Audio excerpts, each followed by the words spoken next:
के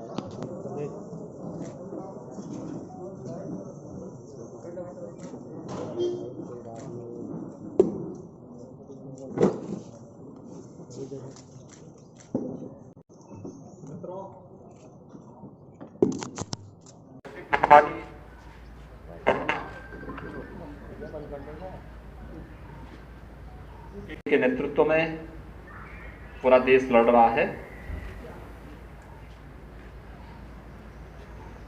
first wave को कुशलतापूर्वक सामना करने के बाद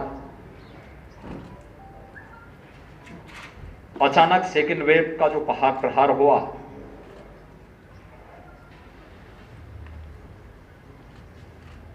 उस पर भी केंद्र सरकार के मार्गदर्शन में सभी राज्यों ने अपने अपने स्तर पर तैयारी भी की, कार्रवाई भी की। आबादी के हिसाब से देश का सबसे बड़ी आबादी का राज्य उत्तर प्रदेश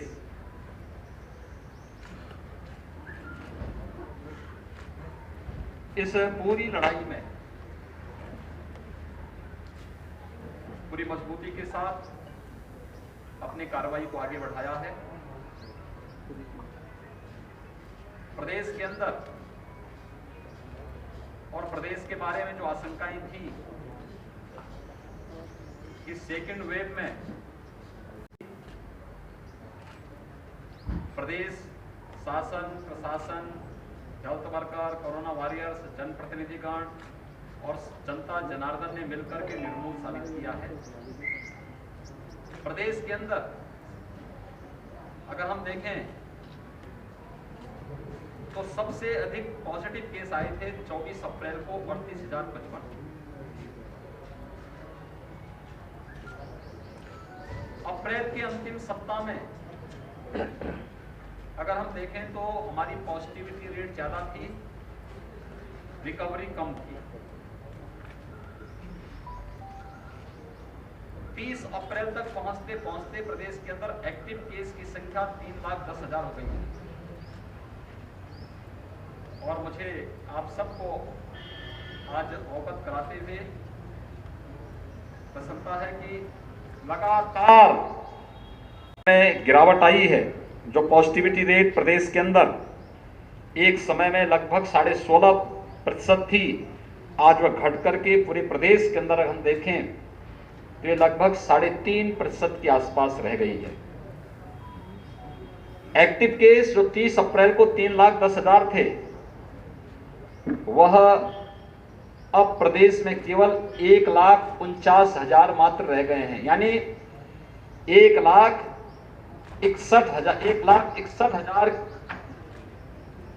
लोग रिकवर होकर के घर जा चुके हैं, उनकी स्वस्थ होकर के घर जा चुके हैं। मात्र पिछले 16 दिन का प्रदेश के अंदर का परिणाम है, रिजल्ट है। उत्तर प्रदेश देश के अंदर सर्वाधिक तक हम लोगों ने 4.5 करोड़ कोरोना के टेस्ट प्रदेश के अंदर संपन्न किए हैं और लगातार इस कार्रवाई को हम आगे बढ़ा रहे हैं। हमारी जो रिकवरी रेट है वर्तमान में 90% है। प्रदेश में हम लोगों ने अब तक जो वैक्सीन 1.5 करोड़ लोगों को वैक्सीन दे चुके हैं। 18 प्लस के लोगों को भी, 18 से 44 वर्ष की उम्र के लोगों को भी 4,15,000 ऐसे युवाओं को वैक्सीन प्रदेश में उपलब्ध कराया जा चुका है। हम फेज वाइज जनपदों की संख्या इसके साथ जोड़ रहे हैं और उस क्रम में फर्स्ट वेव में L1 फैसिलिटी की ज्यादा आवश्यकता थी, जो हॉस्पिटल में बेड्स की आवश्यकता थी। उस समय हमारे पास 1,16,000 L1 फैसिलिटी के बेड्स थे और L2, L3 फैसिलिटी के कुल 23,000 बेड्स थे। लेकिन सेकेंड वेव में आपने देखा होगा संक्रमण बहुत तीव्र होने के कारण अचानक ऑक्सीजन की मांग हुई, रेमडेसिविर की मांग हुई, अचानक दवाओं की मांग बढ़ने लग गई। कुछ स्थिति को पैनिक भी बनाया गया और जनता में स्वाभाविक रूप से एक होड़ लगी ऑक्सीजन के लिए, रेमडेसिविर के लिए, इन सभी चीजों के लिए। हमें हमेशा इस बात को ध्यान में देना होगा कि आपदा के समय धैर्य हमारा सबसे बड़ा मित्र होता है, लेकिन कुछ लोगों ने जानबूझ करके जब जनता के संबल को बनाना चाहिए था, मनोबल को बढ़ाना चाहिए था, जब अपने हेल्थ वर्कर्स के मनोबल को बढ़ाने की आवश्यकता थी, उस समय उनके मनोबल को गिराने, भय का वातावरण पैदा करने का कुछ लोगों ने शरारतपूर्ण चेष्टा भी की और उसका परिणाम है एक स्थिति पैनिक हुई और उसके कारण हर व्यक्ति ऑक्सीजन के लिए दौड़ पड़ा, हर एक व्यक्ति रेमडेसिविर के लिए दौड़ पड़ा और एक प्रकार की एक समय तो सिचुएशन ऐसी थी कि जैसे अव्यवस्था की सी स्थिति पैदा हो गई। लेकिन ईश्वर की कृपा से सभी लोगों के सहयोग से नियंत्रण में की गई और आज पूरी तरह स्थिति नियंत्रण में है और हर व्यक्ति को यह व्यवस्था दी जा रही है कि वह वहां पर हम लोगों ने इस दौरान ऑक्सीजन की सप्लाई, आपने पहली बार देखा होगा कि ऑक्सीजन की सप्लाई हमें बाहर से मंगानी पड़ी। भारत सरकार ने ऑक्सीजन एक्सप्रेस चलवाई, वायुसेना के विमानों का इस्तेमाल ऑक्सीजन के टैंकर को नहाने ले जाने में इस्तेमाल किया गया और ये लगातार चला है। फर्स्ट वेव में हमारी प्रदेश की कुल आवश्यकता ऑक्सीजन की जो होती थी वो 300 में, अब प्रदेश के अंदर हम लोग इस समय 300 से अधिक ऑक्सीजन प्लांट लगाने की कार्रवाई को आगे बढ़ा चुके हैं। मुझे ये कहते हुए प्रसन्नता है कि आपके मुजफ्फरनगर में भी 6 ऐसे प्लांट लगने जा रहे हैं जो यहां पर 4 पहले से थे, इनकी क्षमता कम थी, 6 नए प्रस्तावित किए गए हैं जिनको हम यहां पर लगाने जा रहे हैं। हम लोगों ने वर्तमान में जो एक आशंका व्यक्त की जा रही है कि गांवों में इन्फेक्शन बहुत ज्यादा फैल चुका है, राज्य सरकार उसके प्रति पूरी सतर्क है। 5 मई से ही हमारी गांव-गांव में घर-घर सर्वे का इंटीग्रेटेड कोविड कंट्रोल सेंटर में उपलब्ध कराती है। ICCC से 24 घंटे के अंदर रैपिड रिस्पांस टीम उस गांव में पहुंच करके एंटीजन टेस्ट कराती है। एंटीजन टेस्ट के बाद भी अगर कुछ लोगों में संदेह है तो उनका RT-PCR जांच करवाने का कार्य हो रहा है। एक बृहद पैमाने पर एक कार्यक्रम जहां साथ ही साथ ये भी तय किया गया है कि स्वच्छता, सैनिटाइजेशन और फॉगिंग की कार्रवाई भी हर एक गांव में हो, कंटेनमेंट जोन में हो। राज्य सरकार ने यह भी तय किया है कि हम लोग जरूरतमंदों को मुफ्त में भोजन उपलब्ध कराएंगे। कम्युनिटी किचन हर एक जनपद में प्रारंभ किया गया है। शासन स्तर पर 71 जनपदों में स्वयं चल रहा है, शेष 4 जनपदों में स्वयंसेवी संस्थाएं संचालित कर रही हैं, लेकिन राज्य सरकार उसको सपोर्ट कर रही है। हमने राज्य सरकारों से आज सुबह मैंने बैठक ली और मैंने सारा युद्ध स्तर पर पूरे राज्य के अंदर चल रहा है। कंटेनमेंट जोन में डोर स्टेप डिलीवरी को भी आगे बढ़ाने की कार्रवाई हमारी चल रही है और हम लोग उसको आगे बढ़ाने का कार्य कर रहे हैं। अभी जो आशंकाएं व्यक्त की जा रही हैं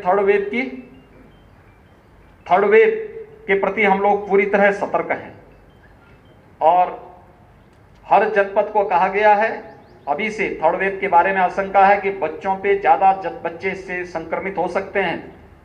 यद्यपि पहले ही उसमें कहा, पहली फर्स्ट वेव में ही ये बात कही गई थी कि हाई रिस्क कैटेगरी के लोग बाहर न निकलें, खासतौर पर जिसमें 60 साल से ऊपर के लोग, 10 साल से छोटी उम्र के बच्चे,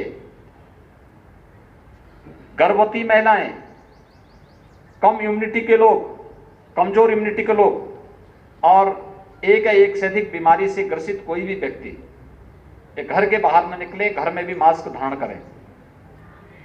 किसी भी व्यक्ति को बाहर निकलना है,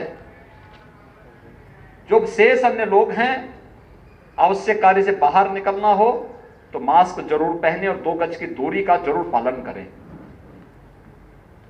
थर्ड वेव के बारे में जो बच्चों के बारे में आशंका व्यक्त की जा रही है, राज्य सरकार ने अभी से अपनी तैयारी कर ली है। हर जनपद में पीकू के निर्माण की, पीडियाट्रिक ICU के निर्माण की कार्रवाई, मैन पावर की ट्रेनिंग की कार्रवाई, पीडियाट्रिशियन, गायनेकोलॉजिस्ट, इन सब की ट्रेनिंग की कार्रवाई राज्य के अंदर हम लोगों ने प्रारंभ की है। ब्लैक फंगस की भी एक पोस्ट कोविड पेशेंट में ब्लैक फंगस की एक नई चैलेंज हमारे सामने आई है कुछ मामले प्रदेश के अंदर आए हैं, उनके उपचार की व्यवस्था की जा रही है। एक एडवाइजरी पूरे प्रदेश के अंदर जारी की गई है कि ब्लैक फंगस के अलावा पोस्ट कोविड कोई भी ऐसी समस्या देखने को मिलती किसी पेशेंट में तो उनके लिए एक अलग वार्ड बना करके उनके मुफ्त में उपचार की व्यवस्था प्रत्येक जनपद में प्रारंभ की जाए, जिससे हर एक व्यक्ति की जान हमारे लिए महत्वपूर्ण है, उसको बचाया जा सके और हर एक व्यक्ति को के जीवन को बचा करके हम लोग उसकी ऊर्जा का उपयोग समाज के लिए और राष्ट्र के लिए कर सकें। आप सबसे भी मेरी अपील है, राज्य सरकार ने अपने स्तर पर जो कार्रवाई की है, केंद्र सरकार जो कार्रवाई कर रही है, खासतौर पर हर एक गरीब को 5 किलो यूनिट यानी पर यूनिट 5 किलो खाद्यान्न उपलब्ध करवाने की कार्रवाई शुरू की है। प्रदेश के अंदर 20 मई से खाद्यान्न वितरण होगा।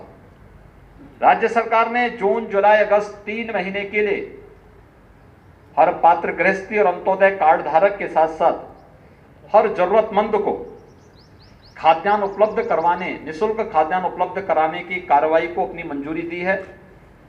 इसके साथ ही जो डेली कमाने वाले लोग हैं, श्रमिक हैं, स्ट्रीट वेंडर हैं, माली है, कुली है, पलेदार है, नाव है, धोबी है, मोची है, इन सभी लोगों को 1000 रुपये का भरण पोषण भत्ता भी प्रदेश सरकार ने अपनी स्वीकृति दी है। ये जून माह में सभी लोगों को मिलना प्रारंभ हो जाएगा। आप सबसे मेरी अपील है कि समाज को जागरूक करने और इस महामारी से मजबूती के साथ लड़ने में, प्रत्येक नागरिक को तैयार करने में, जागरूक करने में आपकी एक बड़ी भूमिका हो सकती है। आपके माध्यम से मैं सबसे अपील करूंगा, हम कोरोना प्रोटोकॉल का पालन प्रत्येक व्यक्ति करे। हर व्यक्ति अनावश्यक कोई भी घर से बाहर ना निकलें, लेकिन अगर किसी को घर के बाहर निकलना ही हो तो मास्क जरूर पहने, 2 गज की दूरी का पालन जरूर करें।